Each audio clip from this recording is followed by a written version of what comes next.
Whose income should be higher between husband and wife? ইনকামের দিক দিয়ে বলতে গেলে মানে ঠিক ততটাই টাকার দরকার যতটা গাড়িতে পেট্রোলের।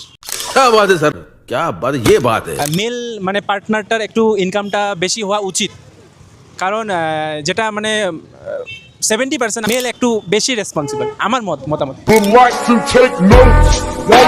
আচ্ছা, রিলেশনশিপে ইনকাম কতটা ম্যাটার করে? Based on income someone should not জাজ। करना यार। ওয়াইফ বেশি ইনকাম করে তাও ম্যাটার করবে না, হাজব্যান্ড যদি বেশি ইনকাম করে ম্যাটার করবে না, দুজনের মিলাপ্রীতি ভালোবাসাটাই আন্ডারস্ট্যান্ডিংটাই অনেকটা ম্যাটার করবে। মানে ছেলেদের ইনকামের উপর বেশি গুরুত্ব দেওয়া হয়, কিন্তু আমার মতে এখন যেহেতু মডার্ন যুগ, অনেক আমরা এগিয়ে এসেছি, তো ছেলে মেয়ে উভয়েরই ইনকাম করা উচিত, তাহলে একটা মানে ভালোবাসার সম্পর্ক, ভালো একটা পরিবার ভালোভাবে থাকবে। এরকমই আরো ভিডিও দেখতে হলে পজিটিভ নিউজ চ্যানেলটিকে ফলো এন্ড সাবস্ক্রাইব করে রাখুন। ধন্যবাদ, ভালো থাকবেন।